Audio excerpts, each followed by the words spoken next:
বাচ্চারা অনেক সবজি খেতে পছন্দ করে না, তবে যদি একটু অন্যরকম করে রান্নাটা করে দেওয়া হয় না, বেশ সুন্দর খেয়ে নেয়। নমস্কার বন্ধুরা, তোমাদের সকলকে রুমির হেসেল ঘরে স্বাগত জানাই। আমি রুমি। আজ আমি তোমাদের সাথে শেয়ার করব সম্পূর্ণ নিরামিষ লোভনীয় স্বাদের এঁচোড়ের কোপ্তাকারির রেসিপি।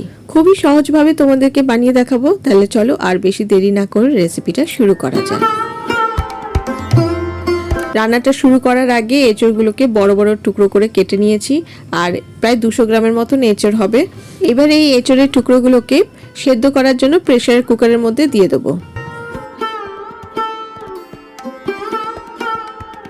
তারপর একটু হলুদ গুঁড়ো, নুন ও জল দিয়ে 2টো সিটি দিয়ে এঁচড়ের টুকরোগুলোকে সেদ্ধ করে নেব। 2টো সিটি দেওয়ার পর প্রেসারের ঢাকাটা খুলে নিয়ে তারপর জল ছেঁকে এঁচড়গুলো একটা বোলের মধ্যে রেখে দেবো।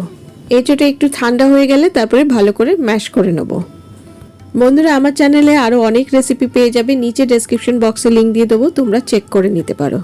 এবারে এর মধ্যে দিয়ে দেবো 1 চামচ হলুদ গুঁড়ো, 1.5 চামচ ভাজা মশলা গুঁড়ো, 1/2 চামচ লাল লঙ্কা গুঁড়ো, 2টো কাঁচা লঙ্কা কুচিয়ে দিয়ে দিলাম, 1 চামচ আদা বাটা, স্বাদ মতো নুন, দিয়ে দিলাম 1 চামচ চিনি, সবশেষে বাইন্ডিংয়ের জন্য দিয়ে দিলাম বড় চামচে 2 চামচ বেসন। এবার হাতের সাহায্যে সবকিছু ভালো করে মিশিয়ে নিয়ে মেখে নেব।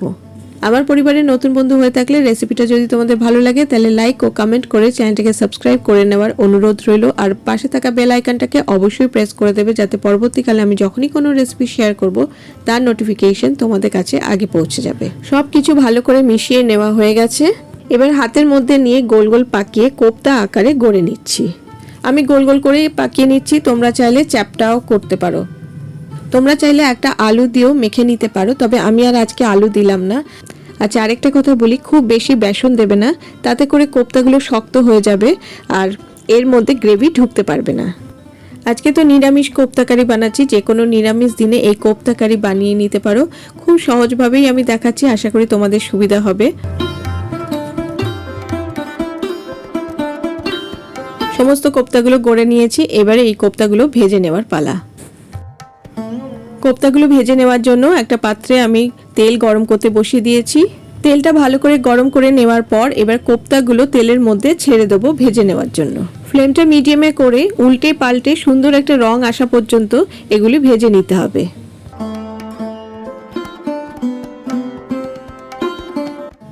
প্রথম ব্যাচের কোপ্তাগুলো ভেজে নেওয়া হয়ে গেছে, এবারে এগুলি তেল ঝরিয়ে তুলে নিচ্ছি।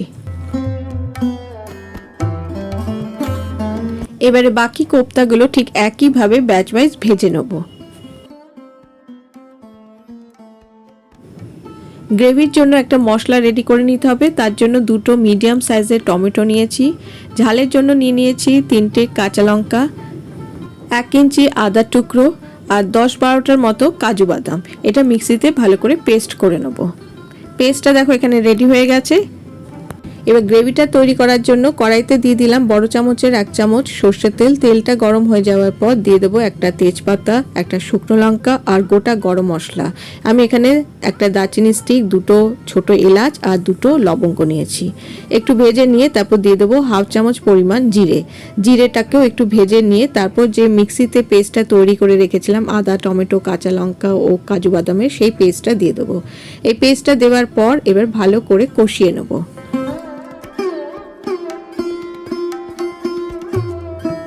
কষাতে কষাতে আদা ও টমেটোর কাঁচা গন্ধটা চলে যাওয়ার পর এর মধ্যে অ্যাড করব কিছু গুঁড়ো মশলা। দিয়ে দিলাম 1/2 চামচ পরিমাণ হলুদ গুঁড়ো, 1 চামচ পরিমাণ জিরে গুঁড়ো আর দিয়ে দিলাম 1 চামচ পরিমাণ কাশ্মীরি লাল লঙ্কা গুঁড়ো আর সামান্য জল দিয়ে এবার আবার মশলাটা ভালো করে কষিয়ে নেব। আমি যে কাজু বাদাম অ্যাড করেছিলাম, তোমরা কাজু বাদামের পরিবর্তে তিল বা চারমগজও ব্যবহার করতে পারো। মশলা ভালো করে কষানো হয়ে গেছে, দিয়ে দিলাম স্বাদ মতো নুন। নুনটা দেওয়ার পর আবার ভালো করে মিশিয়ে নেব। নুনটা ভালো করে মিশিয়ে নেওয়ার পর এবার এর মধ্যে দিয়ে দিলাম 1.5 কাপ পরিমাণ গরম জল। জলের পরিমাণটা একটু বেশি করে দিয়েছি যাতে করে গ্রেভির পরিমাণটা একটু থাকে। জলটা দেওয়ার পর একটু নেড়ে চেড়ে এবার এর মধ্যে দিয়ে দেবো 2টো কাঁচা লঙ্কা চিড়ে। তারপর ফ্লেমটা মিডিয়ামে করে একটা ঢাকা চাপা দিয়ে রান্নাটা হতে দেবো কিছুক্ষণ। এই 5 মিনিটের মতন একটু ফুটিয়ে নিলেই হবে। তারপরে ঢাকাটা খুলে নেব। তারপর একটু নেড়ে চেড়ে টেস্টটা ব্যালেন্স করার জন্য এর মধ্যে দিয়ে দেবো 1 চামচ পরিমাণ চিনি। চিনিটা দেওয়ার পর ভালো করে মিশিয়ে নেব। এবার ফুটন্ত গ্রেভির মধ্যে সমস্ত কোফতাগুলো অ্যাড করে দিলাম।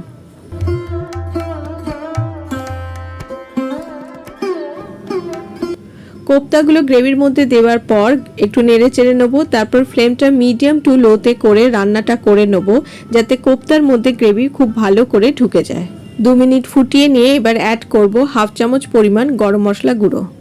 গরম মশলা গুঁড়ো দেওয়ার পর একটু নেড়ে চেড়ে আরও 2 মিনিট ফুটিয়ে নেব। ব্যাস, রান্নাটা হয়ে গেছে। এবার ফ্লেমটা অফ করে একটা ঢাকা চাপা দিয়ে 3 মিনিট স্ট্যান্ডিং টাইমে রেখে দেবো। 3 মিনিট স্ট্যান্ডিং টাইমে রাখার পর এটা একটা বোলের মধ্যে সার্ভ করে নেব। তো তোমাদের কেমন লাগলো আজকের এই এঁচোড়ের কোফতা কারির রেসিপিটা আমাকে অবশ্যই লাইক ও কমেন্ট করে জানিও। ভালো লাগলে শেয়ার করার অনুরোধ রইল। আর বাড়িতে তোমরা এইভাবে বানিও, আশা করি সকলেরই ভালো লাগবে। গরম ভাতের সাথে এরকম নরম তুলতুলে কোফতা কারি খেতে দারুণ লাগে। এছাড়াও পোলাও, ফ্রাইড রাইসের সাথেও কিন্তু ভালো লাগবে। আজকে তাহলে এই পর্যন্ত। আমার চ্যানেলে এঁচোড়ের আরও রেসিপি আছে, নিচে ডেসক্রিপশন বক্সে লিঙ্ক দিয়ে দেবো, তোমরা চেক করে নিতে পারো। আর আমার পরিবারের নতুন বন্ধু হয়ে থাকলে রেসিপিটা যদি তোমাদের ভালো লাগে লাইক ও কমেন্ট করে চ্যানেলটিকে সাবস্ক্রাইব করে নেওয়ার অনুরোধ রইল। আর পাশে থাকা বেল আইকনটাকে অবশ্যই প্রেস করে দেবে, যাতে পরবর্তীকালে আমি যখনই কোনো রেসিপি শেয়ার করব তার নোটিফিকেশন তোমাদের কাছে আগে পৌঁছে যাবে। তাহলে আজকে আসি, আমি আবারও হাজির হয়ে যাব আমার হেসেল ঘরের খবর নিয়ে। তোমরা সবাই ভালো থেকো, সুস্থ থেকো, টাটা।